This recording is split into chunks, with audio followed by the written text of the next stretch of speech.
Good morning, y'all. How's it going? I'm having a fun hair day today. I'm having a good time with it. Hey, we're back. We're going to talk some more about ethical love and friendship today. And I'm going to flip open to my page of questions from lovely strangers and friends. So yesterday we talked about boundaries and the boundaries between lovers and friends, if they exist, how they exist, and compassionate ways to go about setting those boundaries. And I assisted that thought process by remaining rooted in the three values that I believe are most important when becoming an ethical lover or embracing the ethical lover and friend inside of all of us. And those core values are self-awareness, abundance, and honesty. So by remembering those three core aspects, we're going to always be able to come to an ethical solution for any situation we encounter. If we're remaining self-aware, if the people we're dealing with are remaining self-aware, if we are abundant, if the people we are working with are abundant, and if we are honest and the people we're working with are honest, it's going to be a fantastic situation. Now, we know that is rarely the case, that everyone in the situation is self-aware, abundantly minded, and honest. So, that's some pretty wishful thinking. I know it happens. Good luck to you. I hope you experience it. It is amazing when it can happen. But what I'm aiming to do is to make sure more of that happens in the world, because we need more of that honest communication about what we truly want and what we truly seek. So I think the next question, just right in order, right below Diane's, is Allie's, her daughter, and is a fantastic question as well. Let's read it out. How do you give your friends and partners the time that they need while also making sure you're giving yourself the time you need? Question of the ages, right? I feel like that's a question that I've asked myself hundreds of thousands of times throughout my life. Like, am I giving too much? Am I not giving myself enough? Maybe sometimes I'm giving too much to myself. Am I giving enough to others? No matter which side of that spectrum you're coming from, it's all a valid experience, and it's all a valuable lesson to be learned, because we've all got our own balance, right? We've all got our own boundary. We've all got our own amount that we can meter out, and amount that we can keep in for ourselves, an amount that we need to keep in for ourselves, right? So, I think this question is a question from an ethical lover, because an ethical lover would want to know this. An ethical lover and friend would want to think about how much time, how much energy, how much attention should go towards my lovers and my friends, and how much should go towards me. And I mean, there's no black and white answer to this question, nowhere near it. This is where self-awareness comes in very strong. That first pillar really is imperative with this question. Until we know if we're gaining energy from other people, gaining energy when we're alone at home, until we know if we crave time with other people, or if we require time with other people, if we crave time by ourselves, or if we require time for ourselves. These are only questions you can answer, only questions I can answer for myself. So as I've gone through life, I'll use myself as an example, because this has been a long, arduous journey trying to understand how much time, how much self-care is the right amount of self-care. And well, I will say most of us are nowhere near the right amount of self-care. I will say that. Most of us are out here giving way too much to others, are give. I'm not good enough to receive my own love and gifts and affection. So here, all of my loved ones, take everything that I can give you, and then I'm left at home at the end of the day just wanting to give more to others because I don't even realize the void in myself.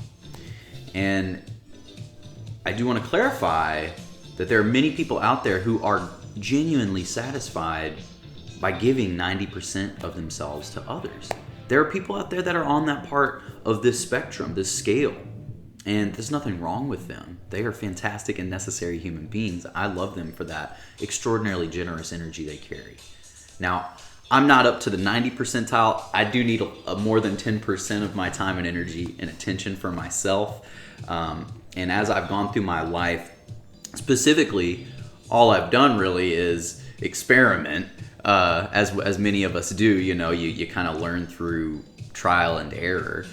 And then also logging what I discover about myself, writing as much as I can about what I'm seeing, asking real questions to myself. Like, I just had a whole week hanging out with friends. Like, there was one night I was home alone. How am I feeling right now? And some weeks the answer would be incredible, energized, ready for more, and other weeks would be drained, bottomed out, can't do it. Then I get to do the sleuth work of like, well, who was I hanging out with? What was I doing? Was some of that more draining than other things? Looking to my past, was it just that I'm older, that I'm changing? Lots of questions to consider, and you'll feel the answer inside of you, I promise. There will be some intuitive knowing inside of you that knows the answer to these questions if you haven't already answered them in your life today. So I really got to start with that self-awareness pillar. I think if you're seeking to provide yourself and others more time, remember to look inward and understand how much time you need. Only until you know how much time you need do you know how much is left for other people. But what about that second value? I talk so much about abundance. Do we not have a infinite amount of energy to give to people? Don't we have all the time and energy in the world to give to others and ourselves? It would be nice to think that. And I think that coming from that place that we do have an endless amount of love inside of us makes this road easier to travel.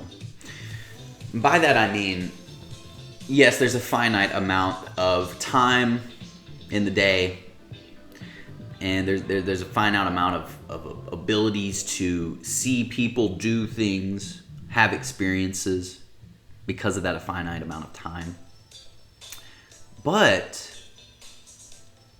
the care we hold inside of ourselves, the love we hold inside of ourselves, even in the times when we've been overexhausted, overexerted, went way too much, even in those times, by remaining abundantly clear in our hearts, knowing that there's enough love in this world for us and everyone to go around, we can provide some of that abundant love for ourselves. Being gentle, remembering sometimes you got to go with the flow, and going with the flow isn't always what's best for your energetic, physical, or spiritual needs, or emotional needs. There's a lot going on in this life, and it's not so straightforward that every single action that you will take will be good for you, or I should say, should charge you. There are naturally things that drain us that are really good for us. I mean, we can use work as a great example. Many jobs that we take here in this world are jobs we enjoy, but many are jobs that drain us. But they require an end to a need, or they provide an end to a need that we have, and therefore it's valuable to us. So, I think that the same can be said about the energy we expend with our lovers and our friends. We must remember that that's good energy. That's a good energy to spend. Now, we know when a boundary is being struck. We know if a person is taking from us more energy than is good. That's when we have to really, really come in with that honesty, and we got to protect ourselves. So by being self-aware and knowing how and when we're beginning to feel drained, we're beginning to feel our energy changing, we're going to start becoming more irritable or bitter or sleepy or whatever our tendencies are, we begin noticing those variables through self-awareness.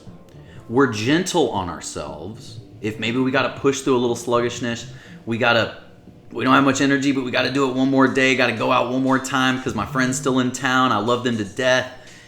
All of these various situations that life presents us are not bad. They're great. And so being drained isn't in and of itself a bad thing, but protecting ourselves when we feel our energies becoming drained is a very good thing.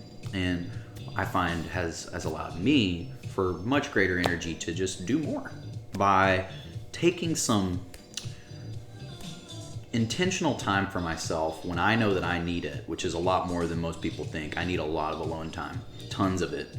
And I have the energy to do the things I really want to do fully.